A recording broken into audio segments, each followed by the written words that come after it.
Nigerian situation. So many things have been said by so many I can stay here and take researchers and scholars in time past about what child labor is, why some literature spoke for child labor, some spoke against child labor. So this is child labor in the Nigerian situation.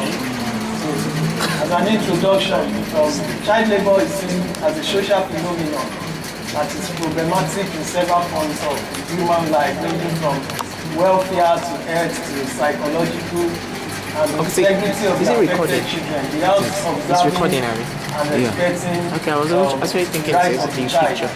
According to the International Labour Organization in 1996, it said so I can stand them. Child labour has been indicated in the number of working children, which stands between the ages of 5 and 14, most especially in developing countries, and it's up to like 250 million children, of whom 120 million work full-time among these child laborers. However, many studies have been done on the issue of child labor. Most of this research is, much of the researches on child labor in relation to child rights have reflected not only the effect of child labor on family development, but also what are the perspectives of these child laborers on their possession of any rights and the protection of those rights. So, as an objective, this research is focusing on the voices, the experiences, and most especially the perspectives of the child laborers themselves on whether they possess any rights or not, and how are these rights protected in order to prepare them for a better future and eventually a good family development.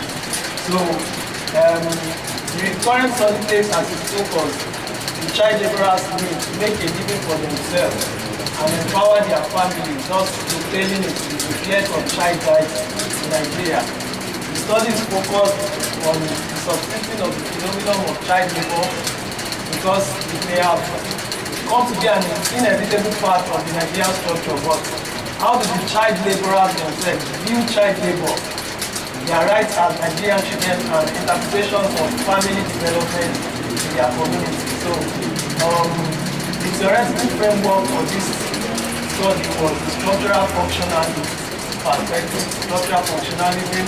Want to know because according to functionalists, they believe that the society comprises of several independent parts that work in an interrelated manner. So the youth themselves, the children, the family, forms an integral part of the society. So an aberration in one part of the society automatically affects the proper functioning of the whole society. So specifically we made use of Robert Martin's functionalist approach, and then in order to capture the perspective of the child laborers themselves, we made use of phenomenological perspective as explained in Aralambos and Auburn 2004 edition. So the participants for this study were done in Ile-Ife and its environment, because we believe Ile-Ife is a town that really has some sort of cultural connotation. So in this way we can adequately capture what are the viewpoints of the child laborers themselves. And then we made use of purposive sampling technique to focus on the child laborers, and then we selected the child laborers based on convenience sampling technique, because we went to the streets of Ile-Ife to interview some child laborers, and then this gave us an ability to elicit information from the child laborers concerning their views about child labor and child rights. So we got a lot of responses from individuals. We interviewed food vendors, adult food vendors, to capture the perspective of parents and guardians on what they understand to be child labor and its effects, or what they understand to be child rights, or whether a child possesses any rights in the society. So from our fifth study, we got some responses. Radeo said, I have children working for me, but it is after they return from school. are the all mostly in the evening. Another respondent expressed that my children grew up this stuff. She was selling tomatoes and pepper. So they all this stuff for me because the sales in the market is very poor. And I have no other means than to ask them to up so as to sell more. So from this response, we're able to get that most of the respondents indicated that the factors responsible for child labor or child street hawking is the poor economic condition of the country.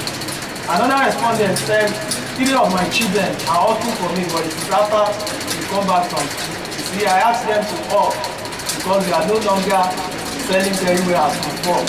And these items, the items she was selling, fish, tomato, are perishable. So, however, some of the parents and guardians had the view that some children engage in child labor without the consent of their parents. But because of my time, I'll move forward. And then we ask the child on the possession of child rights, whether they know of the existence of any child rights as embedded in the Constitution. And so many of them stated that they were not aware. Like Aki said, I do not know of any child rights. I do not have any choice but to work for my parents because I need to support my family. Just corroborating the viewpoint of the parents that poor economic condition is the reason behind child labor and child street hawking. But notwithstanding the responses from the parents, the children themselves have their own perspective on the effects of child labor on their lives and their future development. So, like one of them, Jumoke said, I don't have time to play with my friends when I come from school because I normally off in music. And this, by extension, the foundation of the rights of the child as stipulated in the Child Rights Act, Part 2, Section 320 of the Child Rights Act says it gives children the right to visual, recreation, and cultural activities. And then in conclusion, the findings of the study revealed, among others, that the child laborers have no knowledge of what child labor is about. The child laborers perceive child labor activities as supplementing the family income in order to enable their parents to pay their school fees and take care of them. They never perceive their rights being trampled, since they seem not to perceive that they have any right as a child except the ones given to them by their parents. And then the study therefore synthesized the likely implications of the child laborer's perspective on child development. So part of our recommendation was that urgent attention should be paid towards proper educational policies such as mandatory education up to a certain level. Fine, this has been in existence in the country, but we need to further enforce this to a certain level in Nigeria, back with penalty for offenders, without which there will not be proper national development, which will be used. Thank you so much.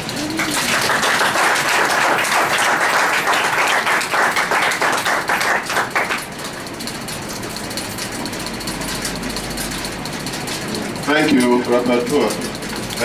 Let me announce that after this exercise, I will be leaving. Dr. Ajani will take over the chairmanship of the remaining presentations.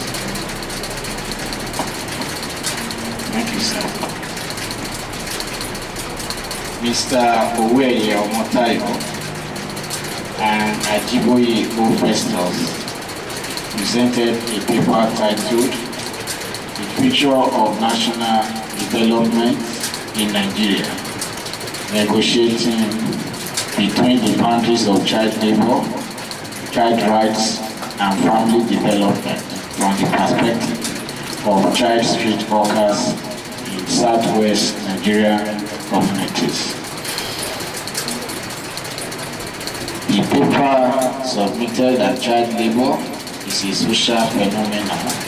As a social phenomenon, it is problematic in several fronts of human life. The paper located or attempt to explain prevailing situation of child labor on the structural functionalism theory and adopted the approach by Robert Mentor.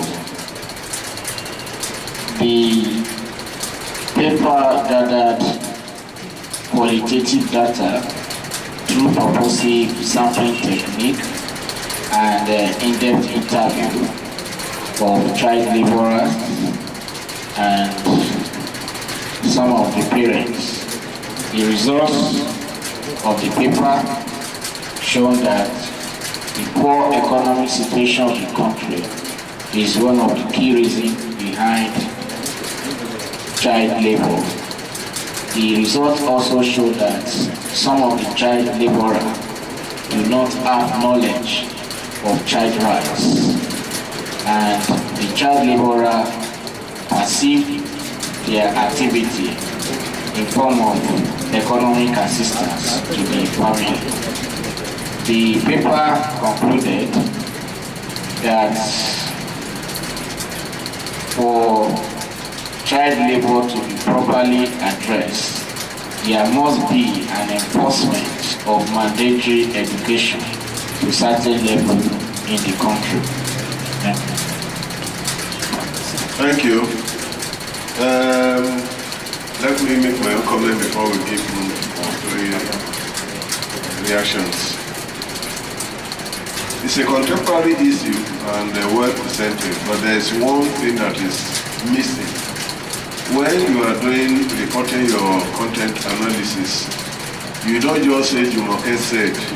Let us know the age, the sex, the status of the there. Okay. So it's the time factor. 3 reactions.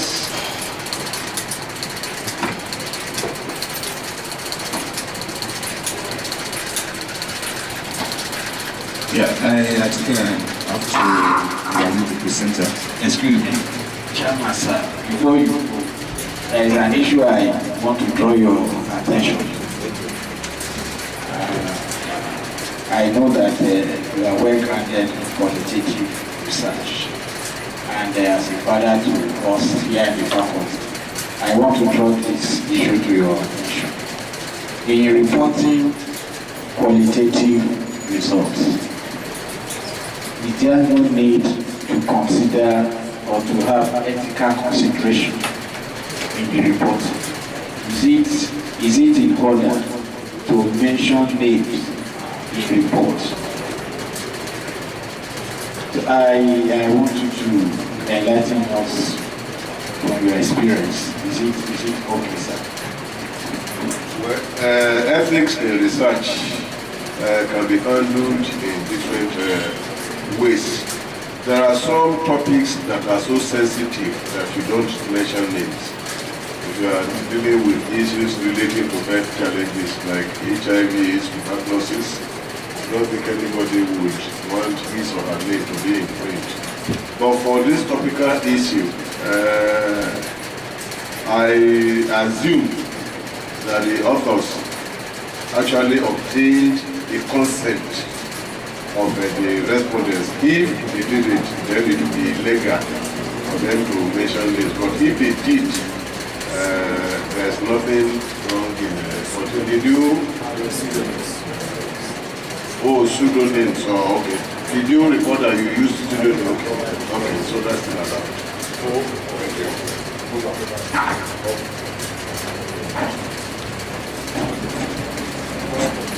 The only problem I have, well, perhaps maybe because I'm coming from a quantitative perhaps I don't know whether it has similarity with what you discussed. The way the results are presented, this one said it, this one said it, and then but I'm not comfortable with that. I don't know whether that is the essence of qualitative thing. But I do know that there's a way to present qualitative data in a way that is so compact,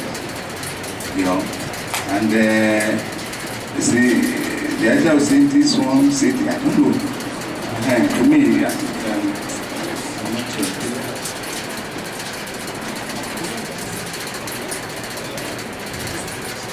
must thank the presenter for giving us that. Name.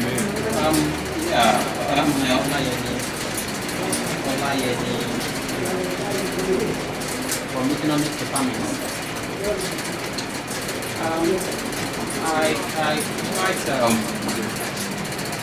I'm not really familiar with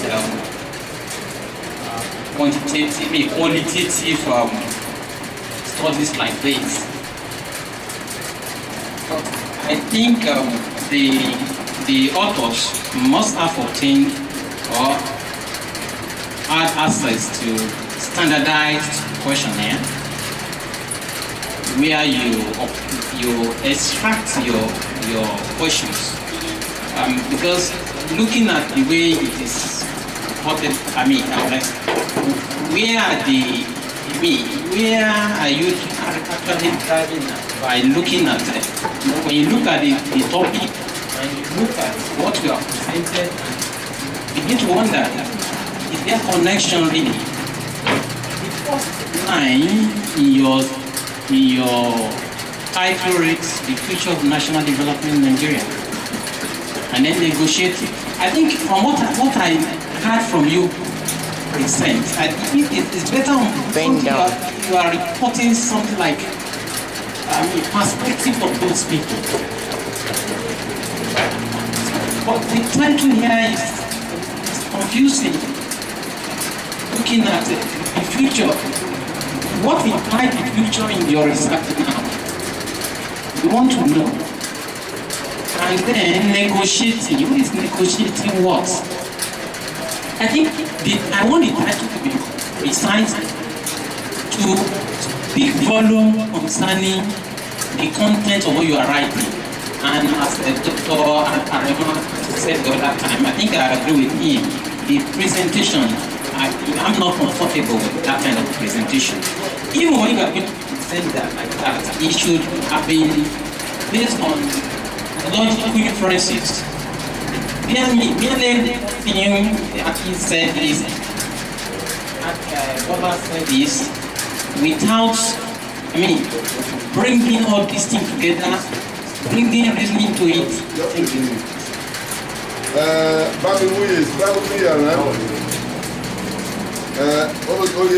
Are you around? Akobi, are you around? Ayodele, are you around?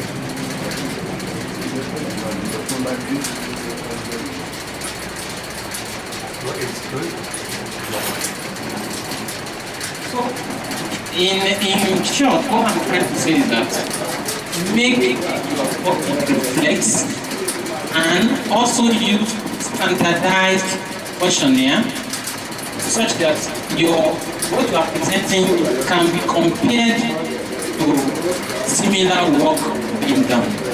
In any case, congratulations. What is actually reacting? And I want to congratulate.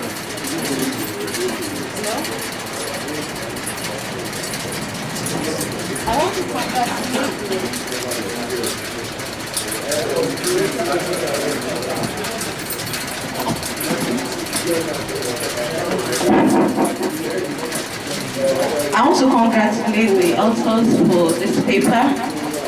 Although I wasn't really here when the presenter did the presentation, but I want to know if during the course of presentation the presenter presented the states in Nigeria that has been able to pass the child rights bill.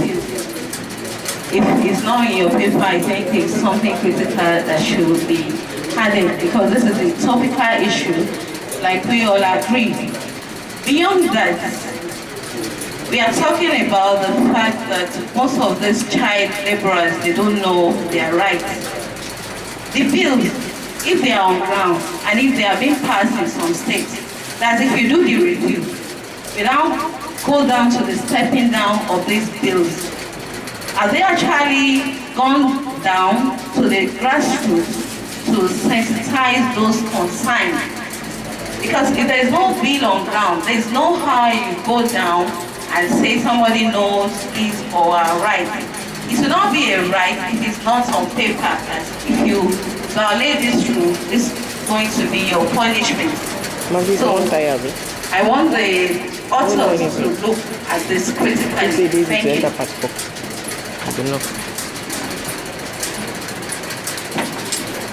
Well, I actually want to thank every suggestion and comments on this work.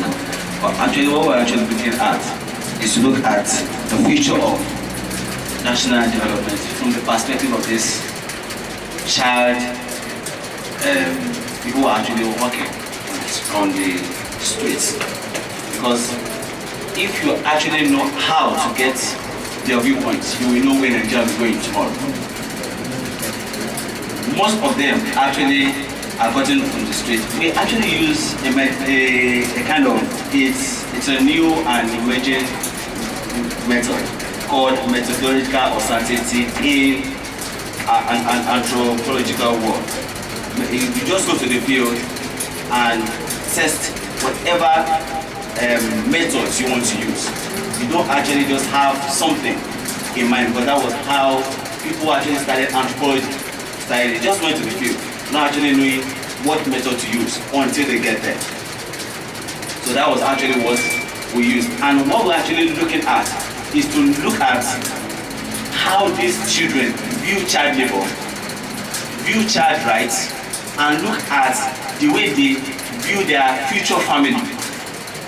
Because this family is the bedrock of any national development. That is actually what we are actually looking for. That, okay, ask these children, would they have, or would they be suggested to their own child to do child labor also, or to work?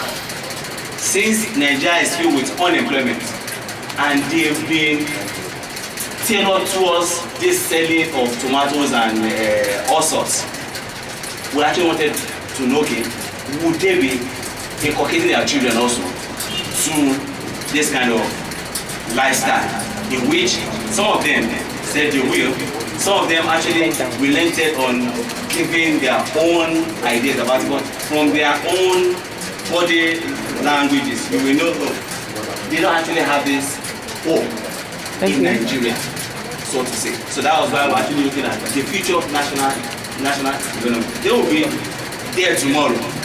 They are growing. Most of them were actually ages of 5 to 13. So that's actually the basis of our work. To actually know how they view child labor, and do they actually have rights?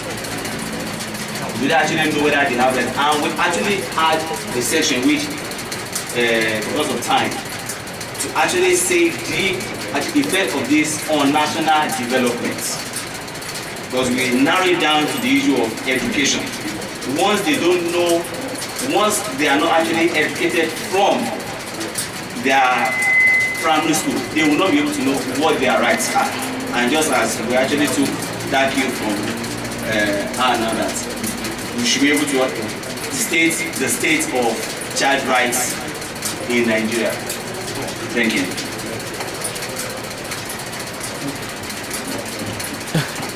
Sorry, I don't want to know the harm if we do. Can you come and take over this one? If it has been couched somehow like this, child labor, child rights, and family development from the perspectives of child street workers in southwestern Nigerian community. What I'm saying is that the first few lines or words confuse more than half today. You may dwell on the future. Anybody knows that when you talk about child, of course you are talking about the future of that country or of that community. Because we hope that anything you give to the child is going to take into the future with him. So I'm not saying you don't capture the future by doing this research, but in couching the topic itself is where I have, because anybody will read and We'll make that.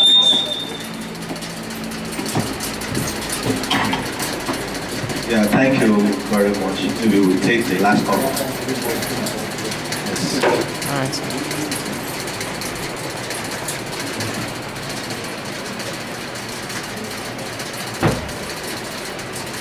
I must appreciate the good presentation by Mr. Feli. I think just a quick observation, which is also a follow-up to what Dr. Laedi just mentioned. The title seems confusing as you have too many words in the title.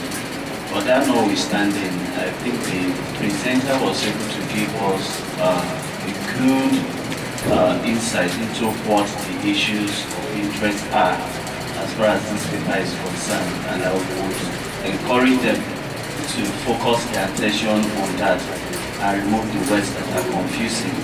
But again, this is a qualitative study, and in qualitative studies you don't go by way of drawing inferences and making generalizations. The beauty of qualitative studies is to provide depth, in-depth into the issues at hand. And on that basis, it will also be expected of the presenters to also let us have a view of what it means to these children themselves, child labor, child rights, because I think it's also absent in the findings by the presenter or as presented.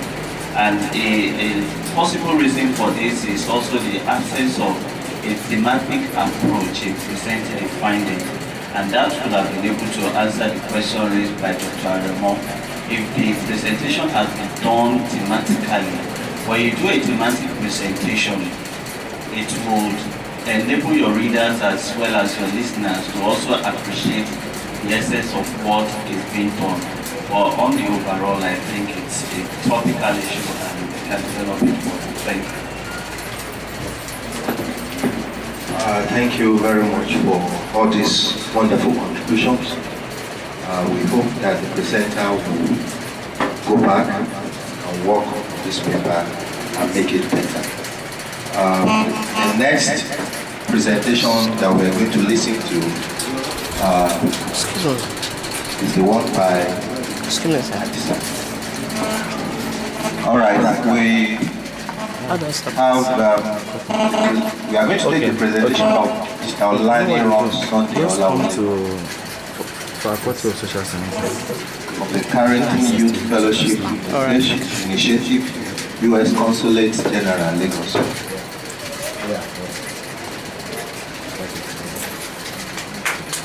Can we appreciate you? See, I want to stop. That's not good now. Okay.